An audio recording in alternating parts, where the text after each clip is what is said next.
بسم اللہ الرحمن الرحیم ایاک نعبد و ایاک نستعین. جناب چیف منسٹر صاحب، governor Pakhtunkhwa Shah Farman, ambassador Nong Rong Pervez Khattak, ministers, خواتین و حضرات، آج پختونخوا کے لیے تو خاص طور پہ، لیکن پاکستان کے لیے ایک بڑا خوشائن دن ہے. اور میں اس کی وجہ آپ کو یہ بتاتا ہوں کہ اس کے دو پہلو ہیں. ایک تو یہ special economic zone industrial park بن رہی ہے، اور فیوچر پاکستان کا انڈسٹریلائزیشن میں ہے. یعنی اگر ایک قوم کی دولت میں اضافہ ہونا ہے، ویلتھ کریشن ہونی ہے، تو وہ انڈسٹریلائزیشن کے بغیر نہیں ہو سکتی. اور دوسری اس کی خوشی کی بات یہ ہے کہ ہماری یہ جو رشیا کا اکنامک زون ہے، اس کی کولیبریشن یہ سی پیک کے اندر آتا ہے، یعنی جو چائنا پاکستان اکنامک کوریڈور کا حصہ ہے.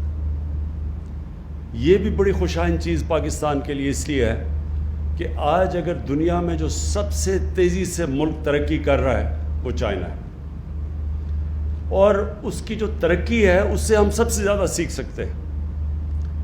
جو مغرب کے ملکوں کی انڈسٹریلائزیشن ہے وہ پرانی ہے، اور وہ اس سے ہم ریلیٹ نہیں کر سکتے. یعنی اس کی جو انڈسٹریلائزیشن ہے اس سے پاکستان اتنا نہیں سیکھ سکتا. لیکن چائنا کی سب سے ریسنٹ، سب سے یعنی جو انڈسٹریلائزیشن ہے وہ پچھلے 30-40 سال میں چائنا انڈسٹریلائز ہوا ہے، اور جس تیزی سے ہوا ہے اس سے ہم بہت کچھ سیکھ سکتے ہیں. میں رشیا کے اکنامک زون کے لیے ایک چیف منسٹر صاحب آپ کو پہلے ایک وارننگ دے دوں. یہ جو مجھے آپ دکھا رہے تھے کہ اس میں بڑا انٹرسٹ ہے لوگوں کی، اس کو کالونائز کرنے کا، زمینیں خریدنے کا. یہ ان کی زمینوں کو بالکل بیچیں نا. یہ تو بڑا اچھا ہو گیا کہ ہمارا سینچری اسٹیل آ چکا ہے، چائنیز کی فرم، وہ تو آ گئی. لیکن ان کو لیز پہ رکھیں، اور لیز پہ کم پیسے پہ لیز کریں، کیونکہ جو بیچیں گے، خطرہ یہ ہے کہ جب آپ ان کو زمینیں بیچیں گے یہ پھر ریل اسٹیٹ بن جاتی ہے. ہماری جو کئی انڈسٹریل زونز ہیں وہ ریل اسٹیٹ اسپیکولیشن میں چلی جاتی ہیں. قیمتیں اتنی بڑھ جاتی ہیں وہاں کہ وہ جو انڈسٹری ہے وہ وہاں آتی نہیں ہے. کیونکہ انڈسٹری اگر پہلے اتنی مہنگی زمین خریدے گی، پھر اس کے اوپر انڈسٹری لگائے گی، تو اس کے پاس نفع تو نہیں بچنے لگا زیادہ. اس لیے وہ انڈسٹریلائزیشن کے سامنے بہت بڑی رکاوٹ ہے کہ یہ جب اسپیکولیشن میں زمینیں بکنی شروع ہو جاتی ہیں.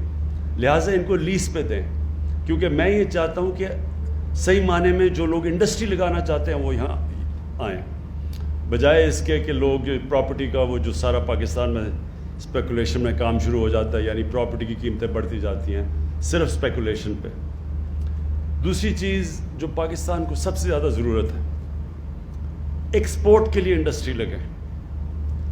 ہمارا مسئلہ کیا رہا ہے آج تک؟ جب سے پچھلے 50 سال سے، اس سے پہلے پاکستان بڑی تیزی سے انڈسٹریلائز ہو رہا تھا. ہمارا مسئلہ یہ رہا کہ ہم نے ایکسپورٹس کے اوپر توجہ نہیں دی. اب جب تک آپ دوسری دنیا کو چیزیں زیادہ بیچیں گی نہیں، آپ کی دولت کیسے بڑھے گی؟ تو اگر آپ کی ایکسپورٹس نہیں بڑھتی تو ملک کی دولت تو نہیں بڑھنے لگی. اور صرف ہم اگر اپنی اناج بیچیں، گندم بیچیں، چینی بیچیں یا چاول بیچیں، اس سے تو پاکستان امیر نہیں ہونے لگا. ہماری جو اوسط آمدنی ہے اس سے تو اوپر نہیں جائے گی. تو چائنا سے جو ہم سیکھ سکتے ہیں، انہوں نے جو انڈسٹریلائز کیا، انہوں نے جو انڈسٹریلائزیشن تھی، انہوں نے خاص توجہ اپنی ایکسپورٹس پہ دی. ان کی جو اسپیشل زونز بنی انڈسٹری کی، وہ اس میں صرف شروع میں ایکسپورٹ کے لیے انہوں نے دنیا سے انڈسٹریز کو کہا کہ آ کے یہاں سے ایکسپورٹ کرو، اور ادھر سے ان کی ڈیولپمنٹ شروع ہوئی. ہم نے کبھی بھی ایکسپورٹس کے اوپر توجہ نہیں دی. تو یہ جو رشا-کئی کی جو انڈسٹریل اسٹیٹ کی جو اسپیشل اکنامک زون بن رہی ہے اور وہ بھی سی پیک کے نیچے، یہ ہمارے لیے ایک بہت بڑی اپرچونٹی ہے کہ جو آپ کی یہاں اتھارٹی بنے گی اس کے لیے بڑا ضروری ہے کہ پریفرنس دیں، اگر زیادہ لوگ آنا چاہیں ایکسپورٹ کی انڈسٹری کو پریفرنس دیں. اور دوسری چیز کہ ون ونڈو آپریشن، کیونکہ آپ نے اب اتھارٹی بنائی ہے، اس کا مقصد ہی یہ ہے کہ جب ایک انویسٹر آتا ہے اس کے لیے آسانیاں پیدا کریں. جتنا انویسٹر کے لیے آسانیاں پیدا کریں گے اتنے زیادہ انویسٹر آئیں گے. ہمارے اب تک بدقسمتی سے ہم انویسٹر فرینڈلی کنٹری نہیں رہے. ہم انویسٹرز کے لیے آسانیاں نہیں ہم نے پیدا کی. سمپل یہ لاجک یہ ہے کہ ایک انسان، میں اگر اب میرے پاس پیسہ ہے اور میں کچھ کاروبار شروع کرنا چاہتا ہوں تو میں کاروبار تو تب شروع کروں گا اور اس میں سے مجھے نفع ملے گا. میں خیرات کے لیے تو کاروبار نہیں لگاتا. تو انویسٹر ادھر آتا ہے جدھر اس کو پروفٹس ملے. تو پروفٹس ملنے کے لیے گورنمنٹ کا کام ہے ان کے لیے آسانیاں پیدا کریں، اور یہ جو اسپیشل اکنامک زونز ہیں ان کے اندر انسینٹیوائز کریں. اس وقت چائنا کے اندر بہت ان کی انڈسٹری ہے، کیونکہ ان کی جو لیبر کی قیمتیں ہیں جو وہ اتنی اونچی بڑھتی جا رہی ہیں کہ ان کی بہت سی انڈسٹری ہیں جو اب دوسرے ملکوں میں جا رہی ہیں جدھر مزدوروں کی کم قیمت ہے، یعنی لیبر کی تنخواہیں کم ہیں. بنگلہ دیش جا رہی ہیں، ویتنام جا رہی ہیں. تو ہم پوری اب کوشش کر رہے ہیں، میری گورنمنٹ پوری کوشش کر رہی ہے کہ ہم ان کو وہی انسینٹیوز دیں تاکہ وہ بجائے ادھر جانے کے پاکستان آئیں، کیونکہ ہمارے اس وقت پاکستان ایک اٹریکٹیو جگہ بن سکتی ہے. صرف ہمارا مسئلہ یہ ہے کہ وہ جب انویسٹر آتا ہے تو ہم اس کے لیے اس طرح کی آسانیاں نہیں پیدا کرتے، اس کی رکاوٹیں نہیں دور کرتے.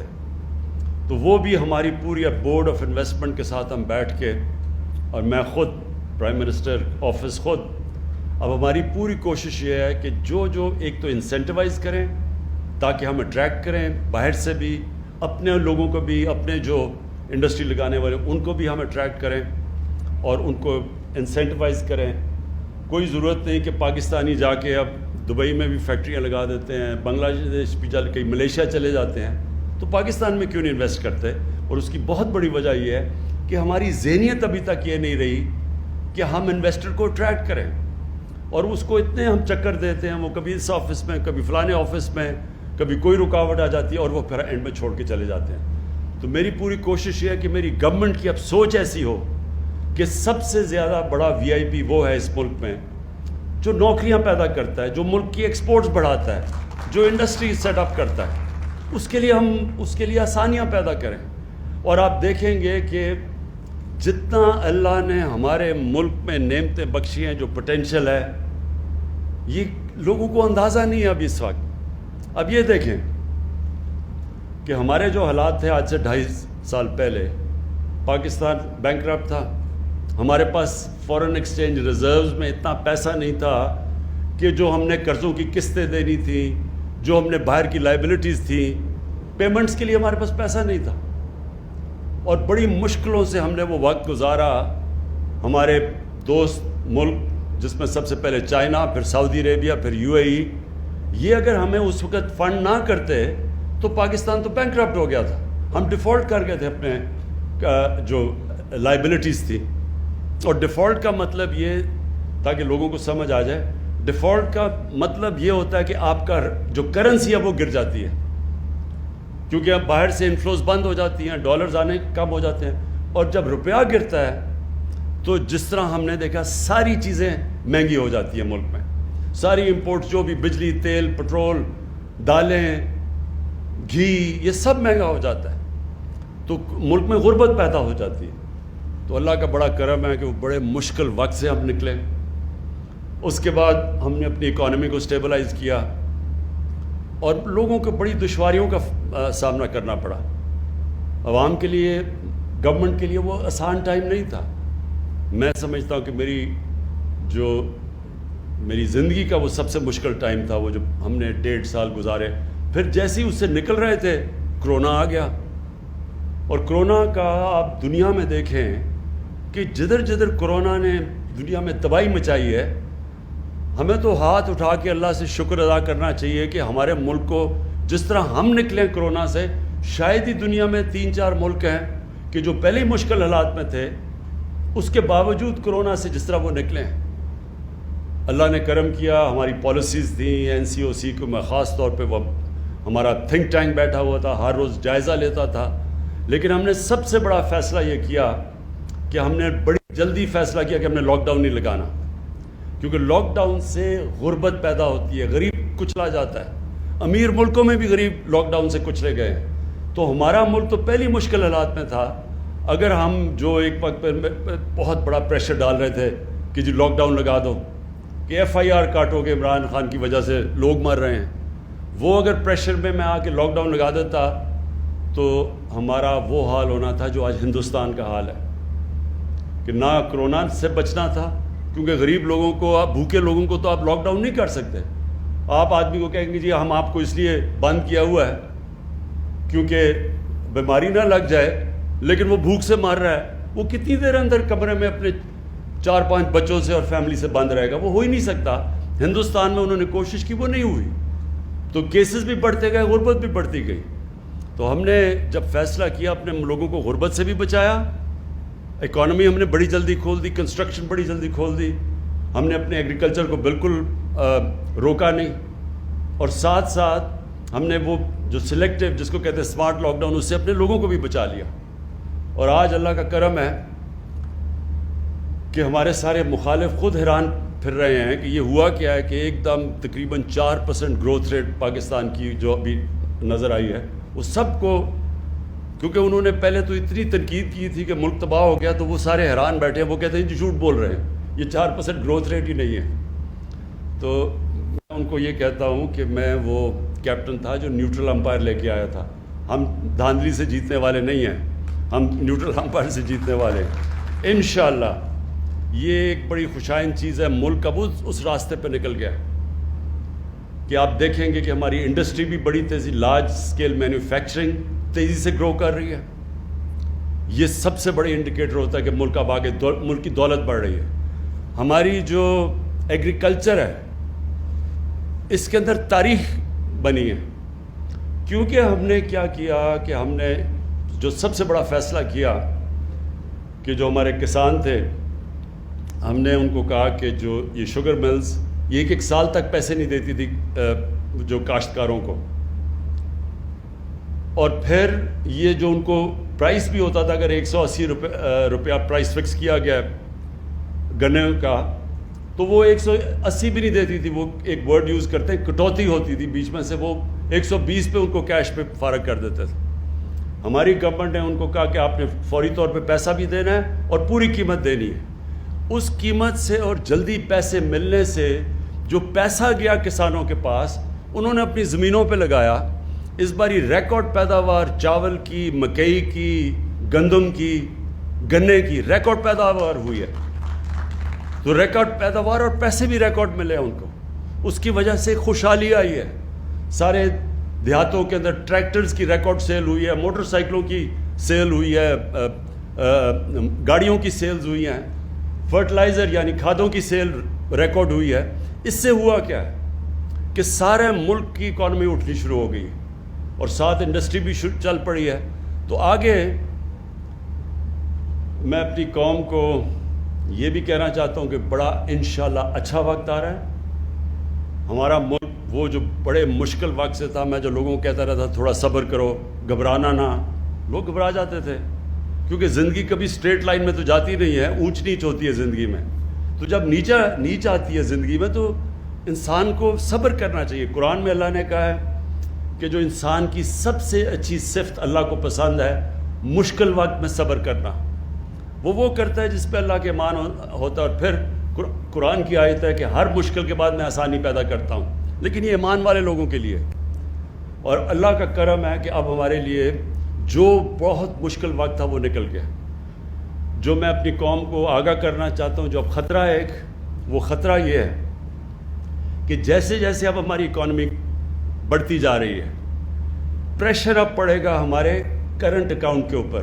کرنٹ اکاؤنٹ کا مطلب ہوتا ہے کہ ڈالر ملک میں کتنے آ رہے ہیں اور ڈالر ملک سے باہر کتنے جا رہے ہیں۔ ابھی تک جو پچھلے 8-10 مہینے میں ہمارا کرنٹ اکاؤنٹ جو جب ہمیں ملی تھی گورنمنٹ 2.5 سال پہلے 20 ارب ڈالر کا خسارہ تھا. پاکستان کی تاریخ کا سب سے بڑا خسارہ ہمیں ملا تھا.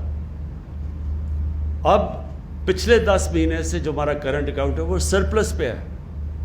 تو ہمارے ملک میں زیادہ ڈالرز آ رہے ہیں بنسبت باہر جانے کی, جس کی وجہ سے ہمارا روپیہ, یہ بھی پاکستان میں تاریخ پہ بڑا کم ہوا کہ پچھلے کتنے مہینے میں ہمارا روپیہ مضبوط ہوتا گیا. اور ہم کوئی مارکیٹ کے اندر اپنے پیسے نہیں, ڈالر نہیں پھینکے, خود ہی مارکیٹ فورسز سے مضبوط ہوتا گیا. اس کا مطلب ہمارے ریزروز بڑھتے گئے ہیں. تو ملک اس وقت ٹھیک جگہ پہ کھڑا ہے. لیکن خطرہ یہ ہے کہ جیسے جیسے ہماری اکانومی گرو کرے گی تو ہمیں امپورٹس کی زیادہ ضرورت پڑے گی, ہمیں مشینیں باہر سے زیادہ بلانی پڑیں گی. جب تک ہمارے ملک خود یہ چیزیں نہیں بناتا, تو خطرہ یہ ہے کہ ہماری جیسی جیسی اکانومی گرو کر رہی ہے ہماری کرنٹ اکاؤنٹ کے اوپر پریشر پڑے گا. ہمارے ملک سے زیادہ ڈالرز باہر جانا شروع ہو جائیں گے بنسبت اندر آنے کے. اس سے ہم نے اب بچنا ہے. ابھی تک تو ہمیں اوورسیز پاکستانیوں نے وہ کام کیا ہے جو کبھی پاکستان کی تاریخ میں پہلے نہیں کیا. ریکارڈ ریمیٹنسز بھیجی ہیں انہوں نے ہمیں, وہ پیسہ بھیجا ہے جس کی وجہ سے بہت بڑی وجہ کہ ہمارا روپیہ مضبوط ہے. تو انشاءاللہ ہم جو اب پلاننگ کر رہے ہیں کہ جس کو کہتے ہیں سسٹینیبل گروتھ, کہ ہم جب اب اپنے ملک کو آگے بڑھائیں گے تو ساتھ ساتھ ہم نے اس کے اوپر نظر رکھنی ہے کہ ہمیں پھر کبھی آئی ایم ایف کے پاس نہ جانا پڑے. آئی ایم ایف کے پاس ہمیں اس لیے جانا پڑتا ہے کہ جب ہمارا کرنٹ اکاؤنٹ ڈیفیسٹ میں چلا جاتا ہے, خسارے میں چلا جاتا ہے, ڈالرز کی کمی ہو جاتی ہے, روپے کے اوپر پریشر پڑ جاتا ہے, لہٰذا ہمیں پھر آئی ایم ایف کے پاس جا کے ان سے پیسے مانگنے پڑتے ہیں. تو ہم اب جس طرح جا رہے ہیں, ہماری کوشش یہ ہے کہ یہ اور اس طرح کی جو رشیا کا اکنامک زون ہے, اس سے ایکسپورٹس ہماری بڑھیں گی. تو ہم نے وہ پیریڈ جب تک ہماری ایکسپورٹس بڑھتی نہیں ہیں اس سطح پہ ہم نے پوری کوشش کرنی ہے کہ ہم نے ہر طرح اور زیادہ تر ہم ریمیٹنسز اوورسیز پاکستانی سے, اور ہم ان کو انسینٹیوائز کریں گے کہ بینکوں کے تھرو وہ اپنا پیسہ بھیجیں. اس سے یہ ہوگا کہ جب تک ہماری ایکسپورٹس جس طرح یہ رشیا کا اور بھی ہم نے اکنامک زون جو سی پیک کے بیچ میں بنائے ہوئے ہیں, اب جو اگلا فیز سی پیک کا ہے وہ یہ انڈسٹریل زونز کا ہے. پہلے تو کنیکٹیوٹی تھی اور پاور سیکٹر میں انویسٹمنٹ تھی, اب انویسٹمنٹ آ گئی ہے یہ اس کے اندر جو انڈسٹریل زونز ہیں, اور انڈسٹریل زون سے انشاءاللہ ایکسپورٹ شروع ہوگی. اور ایکسپورٹ سے پھر ہم بچ جائیں گے کہ جو ہر تھوڑی دیر کے بعد جب ہم اوپر جانے لگتے ہیں ہمارا کرنٹ اکاؤنٹ خسارے میں چلا جاتا ہے, پھر بریک لگ جاتی ہے, پھر ہمیں پیسے مانگنے پڑتے ہیں. تو انشاءاللہ ان انڈسٹریل زون سے ہم اتنی زیادہ ایکسپورٹ کریں گے کہ ہمیں پھر اس ٹریپ میں نہ پھنسنا پڑے. آخر میں پھر سے محمود خان آپ کو اور آپ کی ٹیم کو سب کو میں خراج تحسین پیش کرتا ہوں, کیونکہ آپ نے بڑی تیز کام کیا اس پہ یہاں پہنچنے کے لیے. اور مجھے پورا اس چیز کا علم ہے کہ ہمارے ملک میں ابھی عادت نہیں ہے کہ ہم انڈسٹری کو سپورٹ کریں اور کیسے ہم اس کو انسینٹیوائز کریں. تو ابھی بھی ہم رکاوٹیں ڈال دیتے ہیں.